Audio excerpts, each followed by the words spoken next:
الحمد لله وكفى وسلام على عباده الذين اصطفى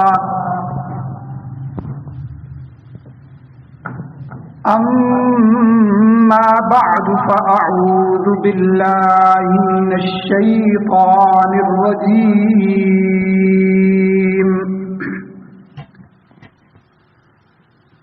بسم الله الرحمن الرحيم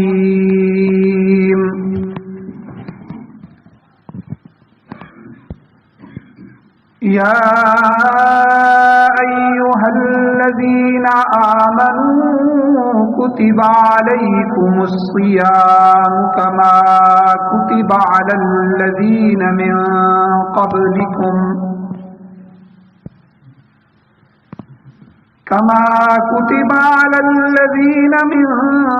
قبلكم لعلكم تتقون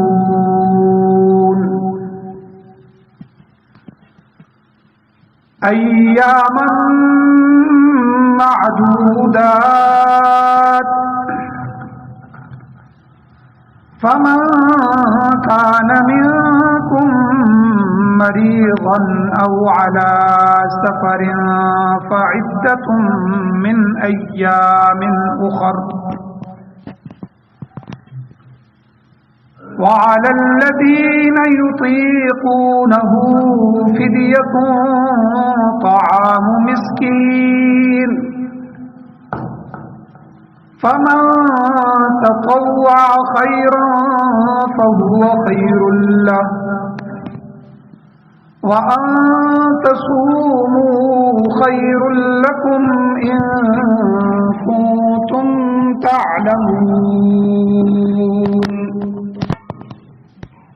صدق الله العظيم وصدق رسوله النبي الأمي الكريم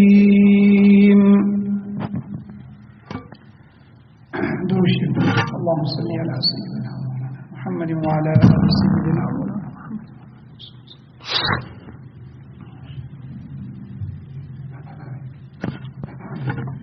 میرے واجب الاحترام میرے بزرگوں، میرے دوستوں، نوجوان ساتھیوں،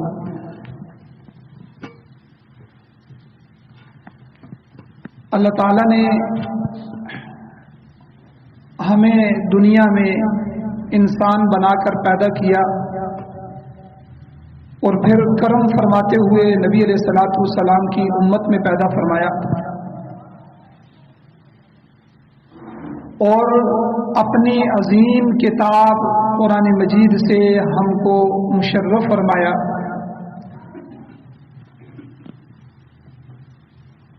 تو گویا کہ ایک با مقصد زندگی گزارنے کے لیے اللہ تعالیٰ نے پورا نقشہ حیات گزارنے کے لیے جو آئین تھا، جو دستور تھا، جو ضابطہ حیات تھا، وہ اللہ نے قرآن و سنت کی روشنی میں ہمیں عطا فرمایا۔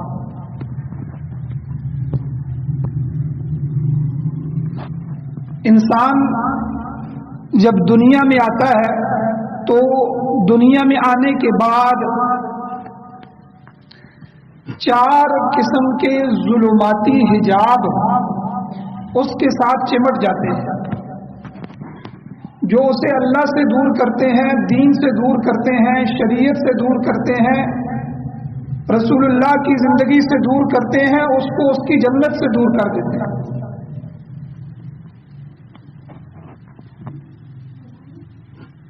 اور اللہ تعالیٰ نے خود قرآن مجید میں بھی فرمایا کہ اللہ تعالیٰ اللہ ولی الذین آمنوا یخرجہم من الظلمات الی النور، اللہ تعالیٰ ایمان والوں کے دوست ہیں، ایمان والوں کے کارساز ہیں کہ وہ اللہ ان کو ان ظلمات سے نکال کر قرآن اور سنت اور رسول اللہ صلی اللہ علیہ وسلم کی اطاعت اور دین اور شریعت کی روشنی کی طرف لے آتے ہیں۔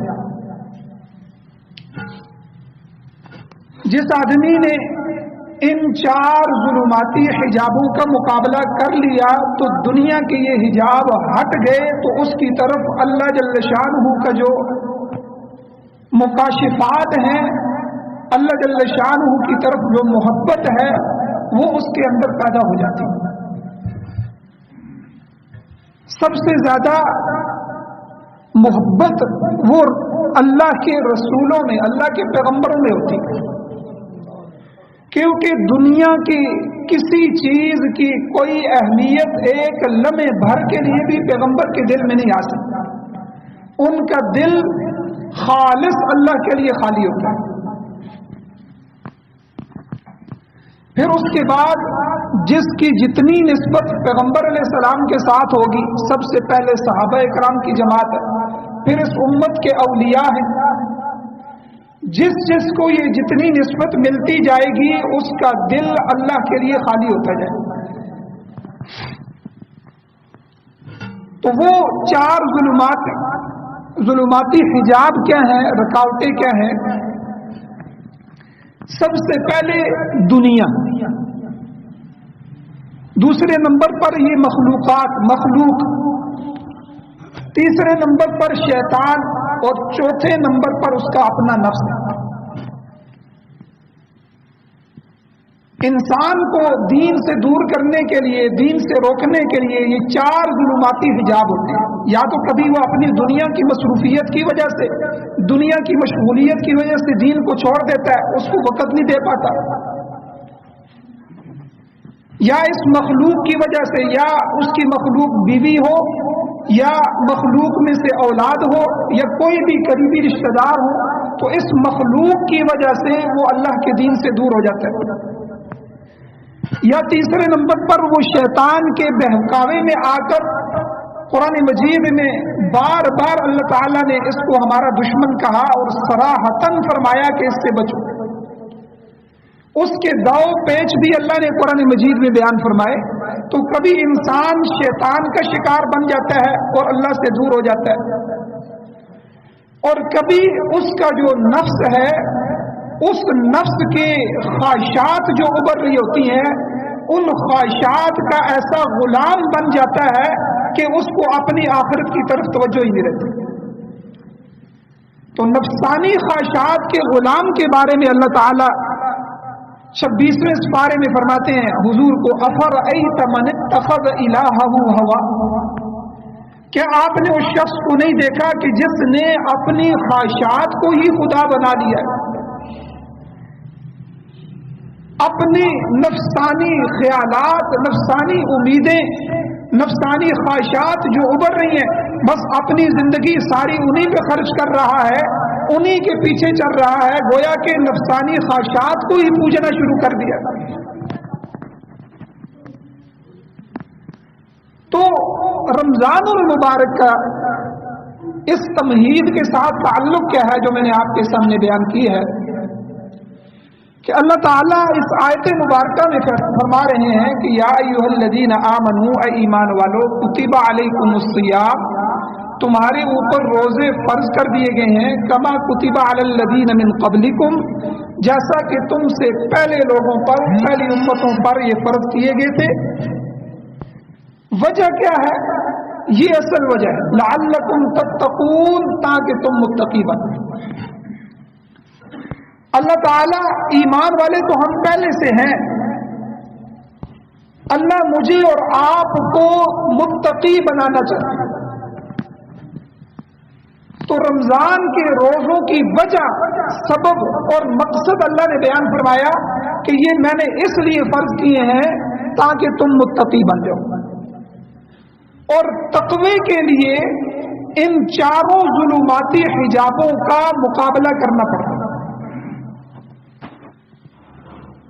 دنیا، مخلوق، شیطان اور نفس، اللہ نے رمضان کے اندر ان 4 چیزوں کے مقابلے میں انسان کو ہدایات فراہم کی ہیں، اور گویا کہ یہ 4 کی 4 چیزیں انسان سے چھڑائی ہیں۔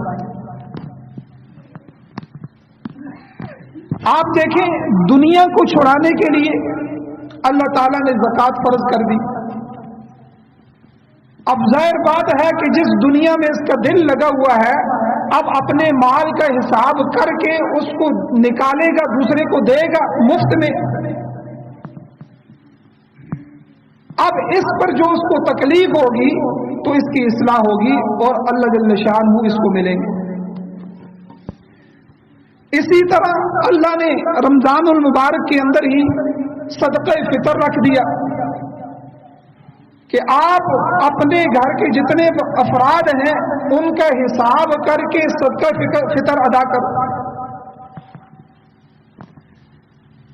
تو یہ بھی دنیا کا ماحول ختم کرنے کے لیے اور آخرت کے ماحول کی طرف توجہ دلانے کے لیے اللہ تعالیٰ نے ان چیزوں کو واجب کر دیا ہے، فرض کر دیا۔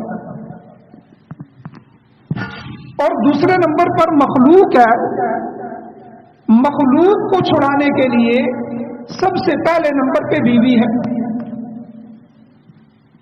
صبح سے لے کر طلوع صادق سے لے کر صبح صادق سے لے کر افطار کے وقت تک، سورج کے غروب ہونے تک کھانے سے، پینے سے اور جائز خواہشات سے رکنے کا روزہ ہے۔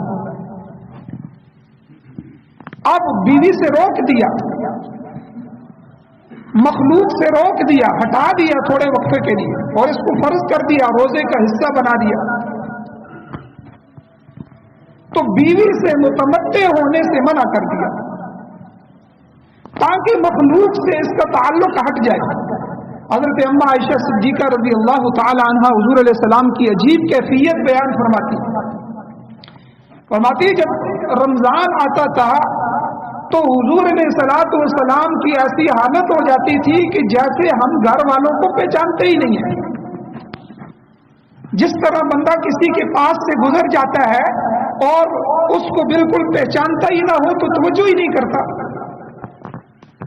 تو حضور علیہ السلام کی بھی کیفیت گھر کی عورتیں جو سب سے قریب ہوتی ہیں، جن کو بندہ بھول ہی نہیں سکتا، کبھی کوئی دوست کوئی بازار میں بہت عرصے بعد نظر پڑ جائے تو بندہ نہیں پہچان سکتا، سنی انسنی کر دیتا ہے، تو وہ کبھی گلہ بھی کرتا ہے تم نے پہچانا ہی نہیں، تم نے دعا سلام نہیں کیا۔ لیکن بیوی کو تو بندہ پہچانتا ہے، اس کی شریکہ حیات ہوتی ہے۔ لیکن اما عائشہ صدیقہ فرماتی ہیں کہ حضور ایسے اجنبی ہو جاتے تھے، ہم سے ایسی اجنبیت کرتے تھے کہ رمضان کی وجہ سے کہ جیسے ہم گھر والوں کو پہچانتے ہیں، تو مخلوق کو چھڑا دیا روزے کی وجہ سے۔ اور اسی طرح رمضان کے اندر ہی ایک عبادت اعتکاف کی رکھ دی کہ 10 دنوں تک آپ نے اپنے گھر کو، اپنی بیوی کو، اپنے بچوں کو، اپنے رشتہ دار برادری کو، اپنے محلے کو، اپنے ساتھ منسلک جتنی بھی مخلوقات ہیں ان سب کو چھوڑ کے، ہر در کو چھوڑ کے اللہ کے در میں آ جائے۔ یہ 10 دن کی مشق ہے کہ مخلوق کو کس طرح چھوڑنا ہے، اور ایک دفعہ بھی غلطی سے پاؤں نکال دیا بغیر ضرورت کے، بغیر مسائل کو جان کے، تو اس کا اعتکاف ٹوٹ جاتا ہے۔ اتنی سخت پابندیاں لگا دی کہ تاکہ یہ امتی مخلوق کو چھوڑ سکے۔ اور تیسرے نمبر پر شیطان ہے کہ شیطان انسان کا سب سے بڑا دشمن ہے۔ اب شیطان سے حفاظت کے لیے اللہ تعالیٰ نے رمضان کے شروع میں ہی یہ بندوبست کر دیا کہ فرشتوں کو بھیجا کہ شیاطین جتنے بھی ہیں ان کو جکڑ کے قید کر دو تاکہ میرے محبوب کی امت کے روزوں کو خراب نہ کرے۔